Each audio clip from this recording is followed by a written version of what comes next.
Significant figures are a way for us to keep track of the numbers that actually do matter. Significant figures are numbers that were recorded by whoever took that measurement. And all significant figures consist of certain and uncertain digits in a measurement. Take this scale, for instance. We have a measurement of 21.164 grams. That 4 at the end is our uncertain digit because when we place an item on a balance, the last number will often change and bounce back and forth. The last digit is always uncertain regardless of how we took that measurement. Same thing holds true for something that has graduation, such as this thermometer, right? Each one of these tiny tick marks is a certain increment of degrees. And we always need to estimate one more digit than what the device reads. So how do we use something that has tiny dashes, tiny graduations that divide the units of measurement? Well, on this centimeter ruler, if I'm measuring this red rectangle, I can see that each one of these tiny dashes represents 0.1 centimeters. It goes to the tenths place. So it goes 2.1, 2.2, 2.3, 2.4. I know at the very least this rectangle is at least 2.5, but it's not quite 2.6. When you're using something that has graduations, such as a ruler, you should always estimate one more digit than what the device reads. So I'd say that's about halfway between 2.5 and 2.6. So I would record this measurement as 2.55 centimeters. I would estimate it to the hundredths place, and that last 5 is uncertain because somebody else might call this 2.56 or 2.54, depending on how they're reading the ruler. To assign the number of sig figs, there are 4 rules that we follow. The first of which is all non-zero numbers in a significant figure measurements are actually a sig fig. 3.95, everything is non-zero. I have 3 sig figs.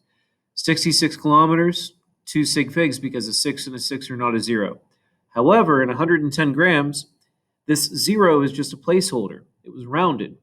Whoever took this measurement was only confident up to the 10th place with the measurement. So the 1 and the 1 are significant, the 0 is insignificant, so this is 2 sig figs. Rule number 2, zeros appearing between non-zero digits are significant. They're called captive zeros. They're kind of sandwiched in between the significant digits and significant by association. In 40.7, that 0 in the middle is significant because it's sandwiched in between the 4 and the 7. This has 3 sig figs.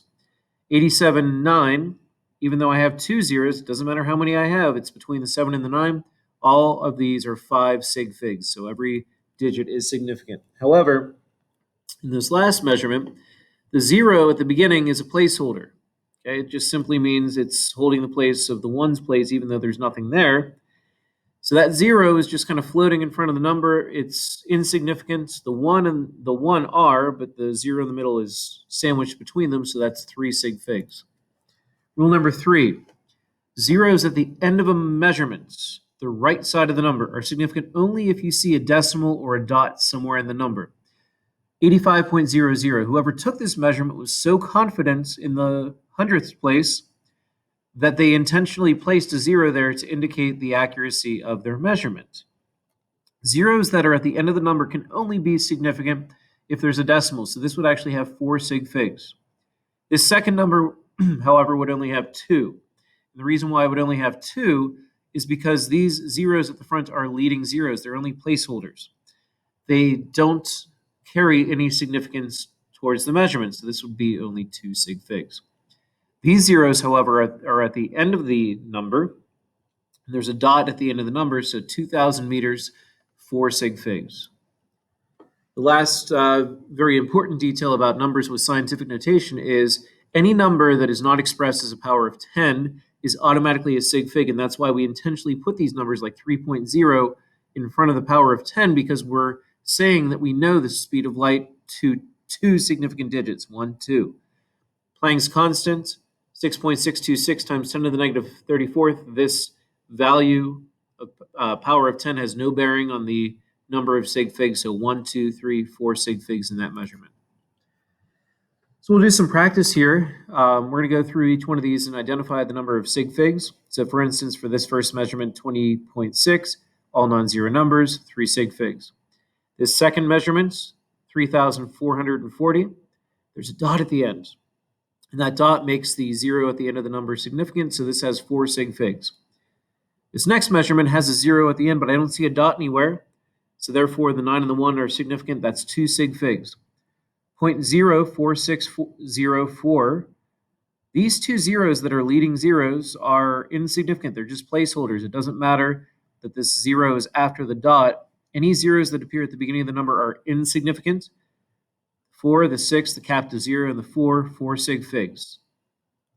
For this measurement here, I have the same situation. I have some leading zeros, which I'm going to ignore. The 6 and the 7 are significant, followed by the 0, the 0, the 0. Yeah, those 3 zeros are significant because there is a dot, there is a decimal in the number, so 5 sig figs.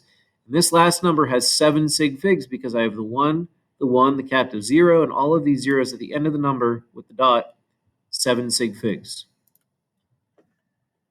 This is the point of the video that I'd like you to pause. I'd like you to try these 10 on your own, and then I'm going to quickly go over the number of sig figs after you have a chance to try that.